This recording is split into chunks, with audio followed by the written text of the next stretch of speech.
এখন এই একটি জন্মছক আপনাদের সামনে রেখেছি।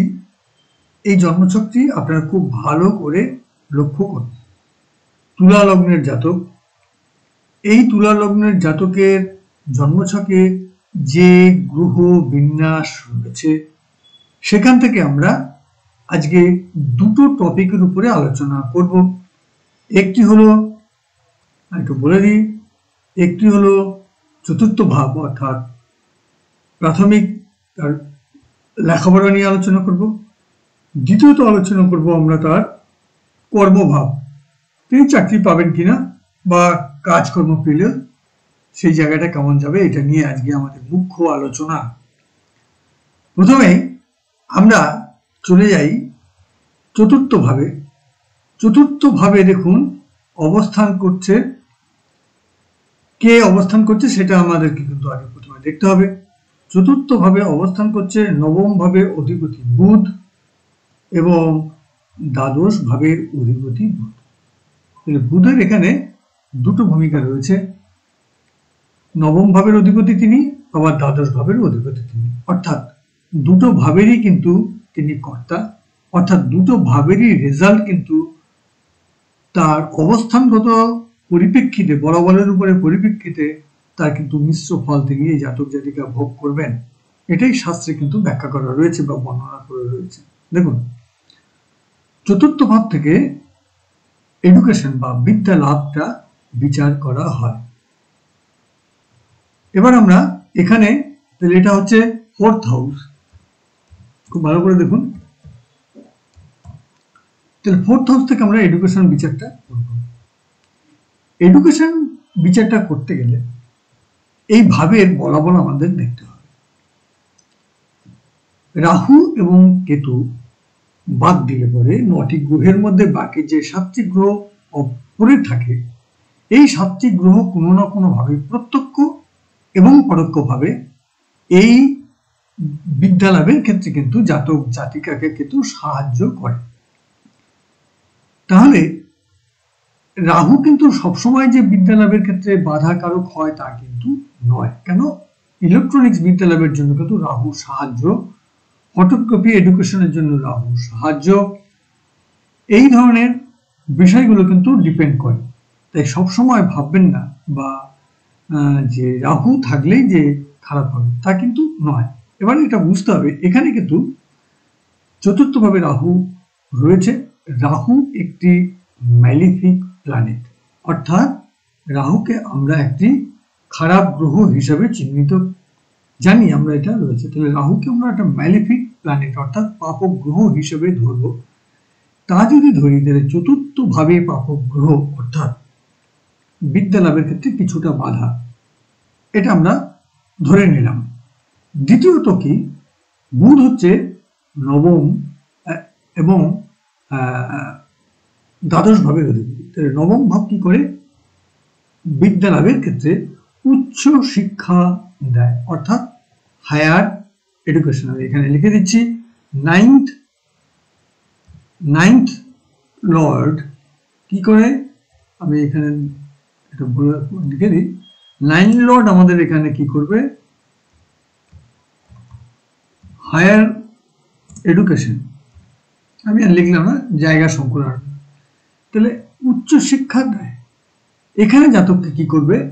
বিদ্যা লাভে চতুর্থভাবে যে বাধা রয়েছে সেই বাধাটাকে অতিক্রম করিয়ে তাকে কিন্তু লেখাপড়া করতে সাহায্য করবে, অর্থাৎ বাধার মধ্য দিয়ে তার বিদ্যা লাভ, এটুকু আমরা বলতে পারবো। এখান থেকে দ্বাদশ ভাবের অধিপতি বুধ সে রয়েছে, তাহলে দ্বাদশ ভাবের রেজাল্ট এখানে পাবে, অর্থাৎ রেজাল্ট মার্কিং কম হওয়া কিংবা ফেল করে যাওয়া, কখনো কোনো একটা ক্লাসে কোনো একটা সাবজেক্টে ফেল করে যাওয়া, কম নাম্বার পাওয়া, এই ব্যাপারগুলো কিন্তু এখানে হবে। নবম ভাবের অধিপতিও বুধ। বুধ আবার হচ্ছে বুদ্ধিমত্তার কারক গ্রহ, ইন্টেলেকচুয়ালিটি তার দ্বারা কিন্তু প্রমাণিত হয়। তাই চতুর্থ ভাবে বুধ, সেক্ষেত্রে যেমন আমরা বিদ্যালয়ের ক্ষেত্রে তার একটা সাহায্যের দিক দেখতে পাচ্ছি, ঠিক তেমনি কিন্তু তার কিছুটা বাধাও আমরা দেখতে পাচ্ছি। তাহলে ওভারঅল আমরা যদি একটা অ্যাসেসমেন্ট করি তাহলে আমরা বলতে পারবো তিনি বাধার মধ্য দিয়ে তার শিক্ষাটাকে সম্পূর্ণ করবেন। বাস্তবে জাতক গ্র্যাজুয়েট পর্যন্ত পড়াশোনা করতে পেরেছিলেন খুব কষ্ট করে। তাহলে আমরা বিদ্যাভাবের ক্ষেত্রটা দেখলাম। দেখুন, বিদ্যালাভের ক্ষেত্রে আর একটা ভাবও কিন্তু সাপোর্ট করে, সেটা হচ্ছে সেকেন্ড হাউস। দেখুন, সেকেন্ড হাউস, এই যে আমি একটু আপনাদের ইন্ডিকেট করে বলি, এক মিনিট, এই সেকেন্ড হাউস আর এটা ছোট মঙ্গল, তাহলে লগ্নে মঙ্গল বসে আছে। এই মঙ্গল কি দ্বিতীয় ভাবের কারক গ্রহ, আবার সপ্তম ভাবের কারক গ্রহ। দ্বিতীয় সপ্তম হচ্ছে মারক ভাব, তাহলে মঙ্গল এখানে হচ্ছে গিয়ে কিছুটা ম্যালিফিক এই জন্মছকের সাপেক্ষে। তারপরে এক্ষেত্রেও কিন্তু জাতকের বিদ্যালাভের ক্ষেত্রেও একটুখানি নেগেটিভ রেজাল্ট আসবে, এটা আমরা কিন্তু ধরে নিচ্ছি। এরপরে যে টপিকটা নিয়ে আলোচনা করবো বলে প্রথমে বললো যে বিদ্যার পরে আমরা কর্মভাবটা বিচার করার দেখব। দেখুন, আপনারা জানেন যে 10th হাউস, এই এখানে 10th হাউস হচ্ছে কোনটা? কর্কট। কর্কট এটা হচ্ছে 10th হাউস। তাহলে এটা আমি লিখে দিই একটুখানি, এটা হচ্ছে দশম ভাব। দশম ভাব এই 10th হাউসের থেকে আমাদের কেরিয়ারটা, প্রফেশনটা, কর্মের জায়গাটা বিচার করা হয়। তাহলে এই 10th হাউসে দেখুন কেতু আছে। খুব ভালো করে দেখুন, আমি বাংলায় কেতু লিখে দিয়েছি। তাহলে কেতু সবসময় কিন্তু একটা নেগেটিভ বা বাধা তৈরি করে। তাহলে এখানে আমরা কি দেখলাম? তাহলে 10th হাউসে কেতু, অর্থাৎ কর্মক্ষেত্রে খুব বেশি ভালো জায়গায় তিনি থাকবেন না, বা কর্মক্ষেত্রে ঝঞ্ঝাট থাকবে, এটা কিন্তু এখান থেকে দেখা যায়, ডিস্টার্বিং কর্মের জায়গায়। এরপরে আমরা দেখব কর্মভাবের যে অধিপতি, অর্থাৎ কর্মভাবের যিনি মালিক কে, কর্কটের অধিপতি কে? চন্দ্র। চন্দ্র সোজা পঞ্চমে বসে আছে। খুব ভালো করে দেখুন, তাহলে দশমপতি পঞ্চম, খুব ভালো যোগ। 10 প্লাস কি হলো, এটাকে আমরা কি লিখতে পারি? এখানে আমি লিখে দিচ্ছি 10 প্লাস 5, তার মানে ইজ ইকুয়াল টু, এটা খুব মানে পজিটিভ, খুব পজিটিভ রেজাল্ট। তাহলে দশমপতি পঞ্চম, তাহলে কর্ম হবে কিন্তু বাধা থাকবে, বা কর্মক্ষেত্রে ঝঞ্ঝাট থাকবে। আবার একটা দেখুন, এখানে দেখুন রবি এখানে রয়েছে। রবি হচ্ছে একাদশ লর্ড, অর্থাৎ একাদশ ভাবের অধিপতি। তাহলে এই একাদশ ভাবের অধিপতি সেও কিন্তু পঞ্চমে রয়েছে। তাহলে পঞ্চমে কে থাকলো? খুব ভালো করে দেখুন, চতুর্থপতি পঞ্চমে, যিনি স্বয়ং পঞ্চমপতি স্যাটার্ন। এই কুম্ভে তার হচ্ছে মূল ত্রিকোণগত ভাব, অর্থাৎ এখানে শনি যথেষ্ট হ্যাপি এবং আনন্দে থাকে, অর্থাৎ ভালো রেজাল্ট দেবে। তাহলে চতুর্থপতি পঞ্চমে, তাহলে বিদ্যার ক্ষেত্রে বাধার মধ্যে দিয়ে সাকসেস, এটা একটা প্রুভ হয়ে যাচ্ছে। দ্বিতীয়ত হচ্ছে কর্ম এবং একাদশপতি লাভপতি, সেও পঞ্চমে কোণে বসে আছে, খুব ভালো জায়গায় বসে আছে। তার মানে তিনি কিন্তু কাজ পাবেন এবং কাজের ক্ষেত্রে কিন্তু তার সাকসেস আসবে, এটা প্রমাণ করে, একদম চোখ বন্ধ করে। কিন্তু খুব ভালো করে খেয়াল করে দেখুন, কুম্ভ রাশিতে চন্দ্র এবং রবি, কুম্ভ রাশির অধিপতি স্বয়ং স্যাটার্ন, তিনি ওখানে বসে আছেন। শনির সঙ্গে চন্দ্র এবং রবির কিন্তু একটা বৈরিতার সম্পর্ক রয়েছে। তাহলে এই যে শত্রু গৃহগত হয়ে থাকলো, কর্মপতি এবং লাভদায়ক পতি শত্রু গৃহগত, তার মানে কি এই জাতক কাজ পাবে কিন্তু কাজের ক্ষেত্রে গোলমাল থাকবে। তিনি রবি কি করে? আমাদের অনার দেয়, সম্মান দেয়। 10th হাউস আমাদেরকে অনার দেয়, সম্মান দেয়। সে যদি শত্রু গৃহে অবস্থান করে, তাহলে কর্মক্ষেত্রে যে অনার বা সম্মান পাওয়ার কথা, সেটা পাওয়ার ক্ষেত্রে কিন্তু এই জাতককে অনেকখানি কষ্ট করতে হয়েছে। তিনি খুব অল্প বয়সে এই সংস্থায় যোগদান করেছিলেন এবং অনেক প্রমোশন পেয়ে তিনি প্র্যাকটিক্যালি, বাস্তবে অনেক বড় পদ থেকে তিনি অবসর নিয়েছেন।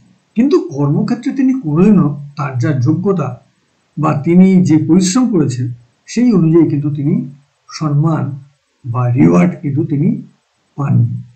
তাহলে এই যে বিচার, আমরা কিভাবে বিচার করব, কোন কোন পদ্ধতিতে বিচার করব, এটা কিন্তু আমাদেরকে খুব ভালো করে বুঝতে হবে।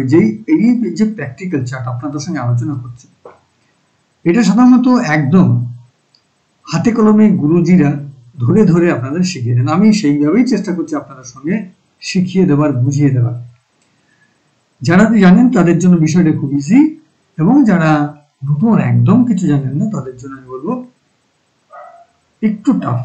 তবে ভিডিওটা যদি আপনারা মন দিয়ে শোনেন, আশা করি বিষয়টি আপনাদের কাছে ক্লিয়ার হয়ে যাবে। অসুবিধা থাকার কথা নয়। আর কোথাও যদি অসুবিধা থেকে থাকে অবশ্যই আপনারা কমেন্ট বক্সে লিখবেন আপনাদের কেমন লাগলো, বা আরো কোনো কিছু যদি মতামত থাকে আপনারা অবশ্যই কমেন্ট করুন। এবার আমরা যে কোনো জন্মছক, এটা আমার প্রথমেই বলে দেওয়া উচিত ছিল কিন্তু যাও বলা হয়নি, এখন আমি বলছি আপনাদেরকে, যে কোনো জন্মছকে প্রথমেই হাত দেওয়ার সঙ্গে সঙ্গে আমাদেরকে যে বিষয়টি দেখতে হবে সেটা হচ্ছে লগ্ন কেমন, লগ্ন তুলা, তার অধিপতি কোথায় বসে আছে সেটা আমরা দেখব। অধিপতি শুক্র বসে আছে মীন রাশিতে। তাহলে শুক্র মীনে সবসময় হাইয়েস্ট পজিশনে, অর্থাৎ এক্সল্টেড পজিশনে থাকে, ভালো জায়গায় থাকে। তাহলে শুক্রের অবস্থান এখানে কিন্তু ভালো, কিন্তু সেই শুক্র কিন্তু আবার অষ্টম ভাবে অধিপতি। তাহলে শুক্র একদিকে অষ্টম, তিনি বসে আছে ষষ্ঠে। তাহলে ষষ্ঠ অষ্টম লগ্ন যোগ হয়ে গেল। তাহলে জাতক জীবনে ষষ্ঠ মানে বাধা, অষ্টম মানে মৃত্যু, লগ্ন মানে জাতক নিজে।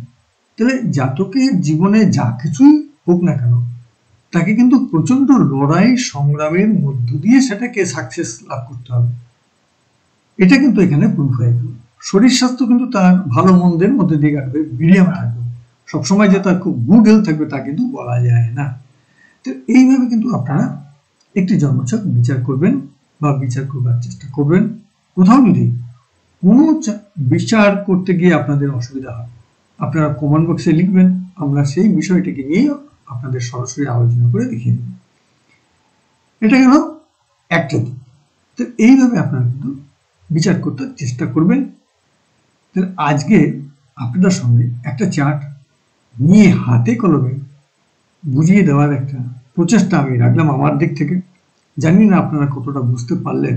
যদি কোথাও কোনো অসুবিধা থাকে অবশ্যই আমাকে কমেন্ট বক্সে লিখে জানাবেন। আমি চেষ্টা করবো আপনাদের কোথাও কোনো ডাউট যদি থাকে সেটাকে ক্লিয়ার করে দেবেন। আর আজকে ভিডিওটি এখানে শেষ করছি। পরের ভিডিওতে আপনাদের সঙ্গে কিন্তু আমার আবার দেখা হবে। নমস্কার, ধন্যবাদ, সবাই ভালো থাকবেন।